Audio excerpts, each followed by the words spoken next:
Hey men, thank you for watching this video. This is my attempt as the men's pastor to maybe try to help those of you who aren't at every single one of the men's events to feel a little bit more connected with what's going on here and what men here at Orchard Hill are up to.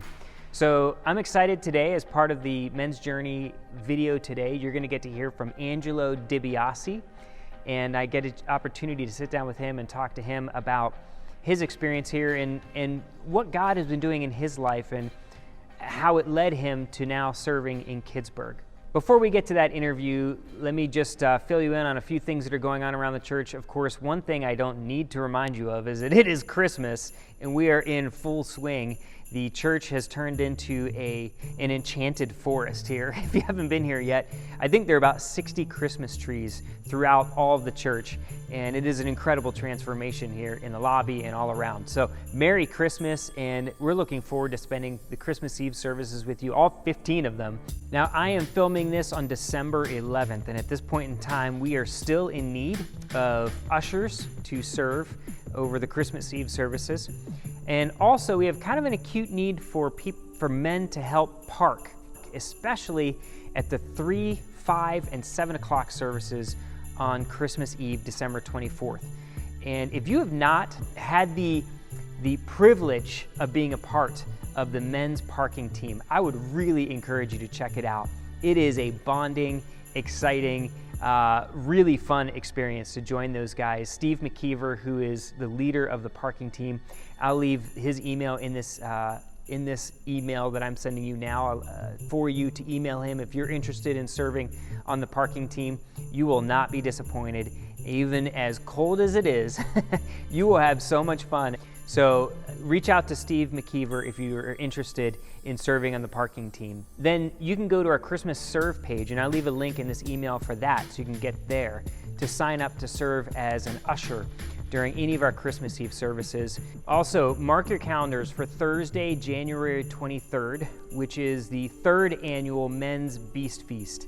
It is an awesome way to experience fellowship with other guys, get to know some other men here from the church, meet new guys, of course, and you'll get to hear from one of my close friends, Phil Coffin, who's been very active in our men's ministry here at Orchard Hill. You may have seen Kurt interview him on stage about fishing. He had the chance of playing in a Bassmasters Championship competition and has tremendous experience with fishing. It is his passion, it is his love. He's gonna give us some amazing tidbits and pointers on fishing. I guarantee you're gonna learn something incredible that you're gonna be able to use the next time you go fishing.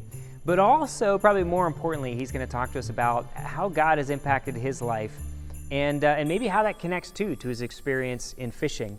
We also need men who may be going through hunting season right now. Maybe you're catching deer, buck, squirrel, rabbit, bear, I don't know, who knows? We would love for you to share, if you're willing, with those of us at the Beast Feast. So maybe when you go out hunting this winter, you keep that in mind and maybe catch an extra deer, knowing that you might create a little bit of deer jerky or some deer steak or something to share at the Men's Beast Feast. You can email me about that if you're interested in bringing something and sharing in your spoils.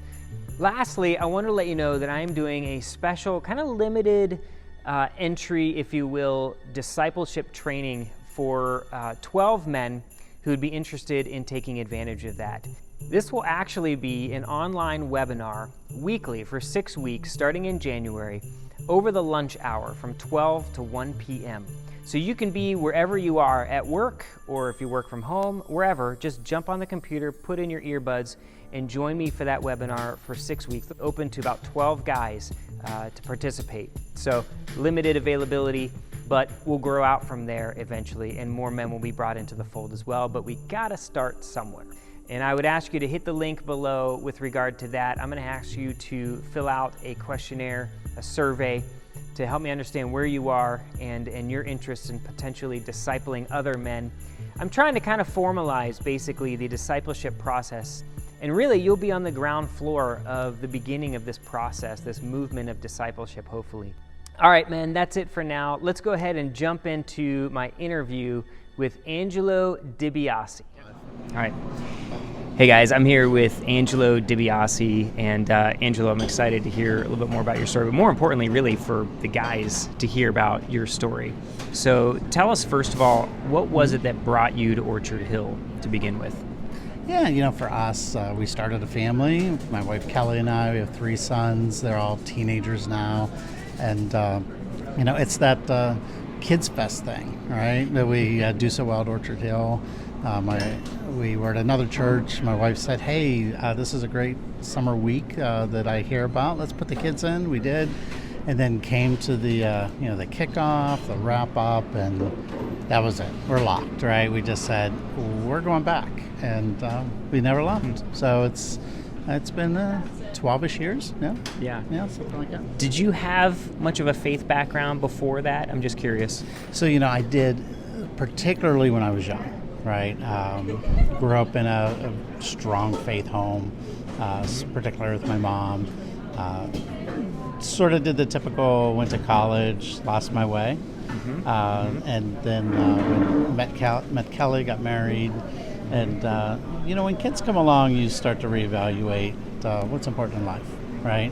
And so that's how I found my way back. So then, Angelo, you spent a fair amount of time serving in Kidzburgh, actually, at Orchard Hill Church. So what initially got you involved with that? So, we're really big believers in our family being involved in what our kids are involved in. Just, family is just so important to us, and we really believe that if our kids are in a church activity, we're in the church activity. If they're in band, we're in band. If they're in scouting, we're in scouting. It just wherever they went, right? They were in a sport, we help coach. I'm going to stop you for a second real quick, because just something to keep in mind, guys. That is a great example, in a sense, or a lesson to all of us in terms of just manhood, being where our kids are, involved in various ways and present with them. I just think that's really cool, and something just to stop and acknowledge for all of us guys. It's a good reminder. Definitely. I absolutely.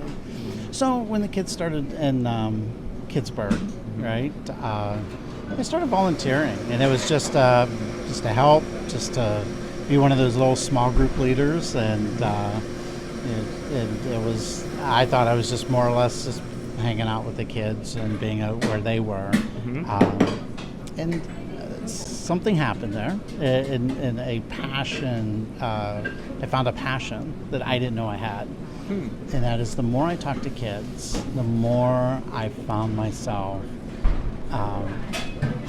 feeling the need to really talk about Jesus and God and how important it was to have faith.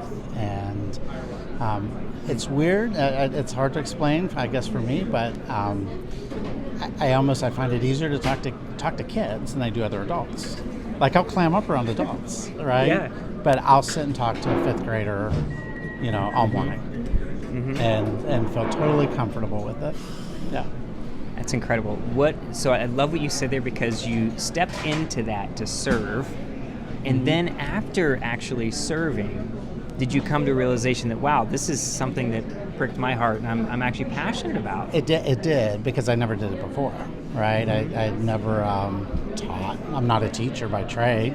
I'd never really found myself in a situation where I was evangelizing to anybody, right? And so for me, it just came natural, and so really found a passion for it. That's really cool, because one of the things that I talk about with discipleship or men serving in different ways, feeling ill-equipped, maybe feeling like, well, I can't offer what I have because I don't have enough knowledge, I don't have enough experience, and so I'm not going to serve in a certain way. But you just illustrated the fact again, I think, to all of us that sometimes stepping into that is what ends up God equips the called, basically. You know what I mean? Yep. So anyway, okay. So then you took a step back from Kidzburgh. Tell me about that. Yeah, life gets real busy, and as I said, our boys are teenagers, and all of a sudden I found myself on the road a lot.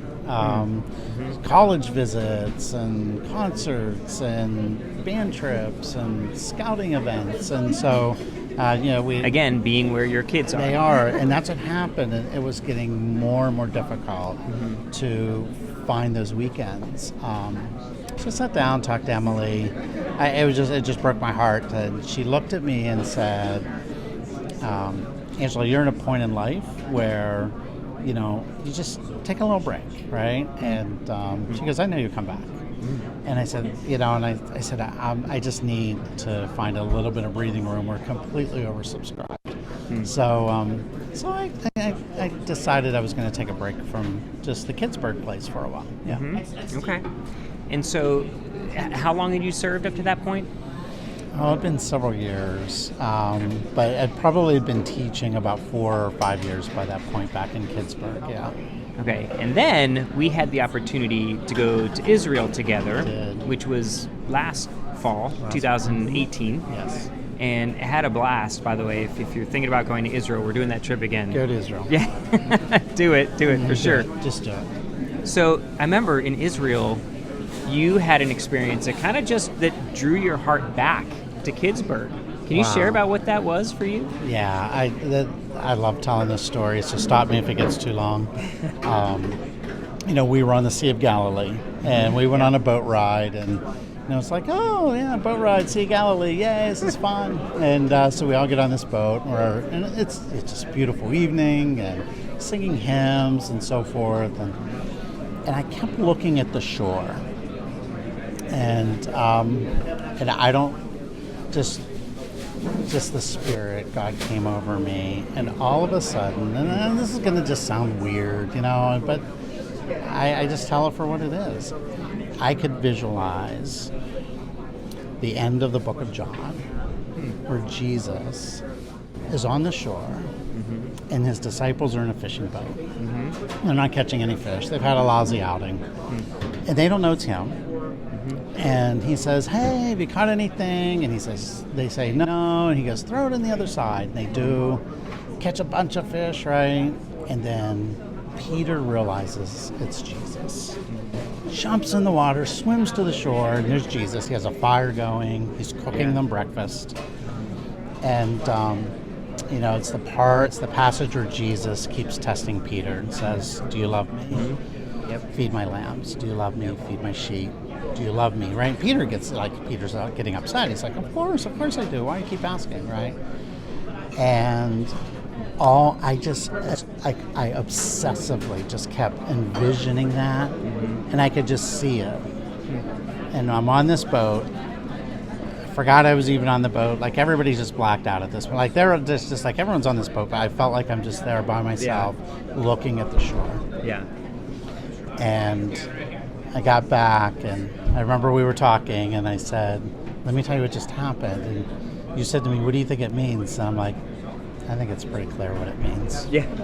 I need to go back and feed our sheep and go back to Kidzburgh. That's amazing. So it is. I called Emily from Israel. That's right, Emily Roberts. You called her, who's our children's ministry director, and you said, I got to get back into this. I'm coming back. Yeah, I'm coming back. Yeah.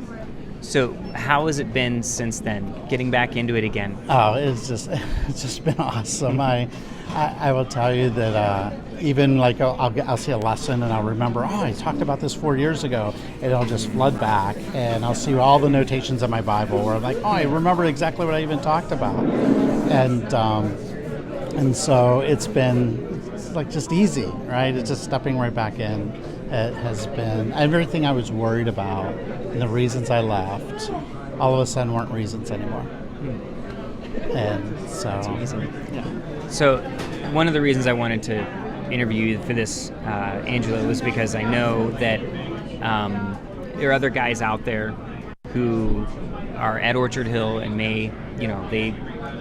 they're hesitant about jumping into a situation, especially as we talk about Kidzburgh, by the way, men. Kidzburgh we need men in Kidzburgh big time. Yes, men who are willing to step into young boys' lives and build into them, invest in them. But so what would you say to someone out there who might be, sitting on the sidelines thinking, maybe they want to serve, but they don't know how, or maybe they feel ill-equipped, what would you say to them specifically? Yeah, I would tell you, God's going to find his way to use you. And if you just put yourself out there a little bit, just say, you know what, I'm not sure where, I'm not sure how, but I'm going to get engaged. And God will use you. He'll find you. He'll find you. He will meet you where you are, and he will take you where he needs you. That's awesome.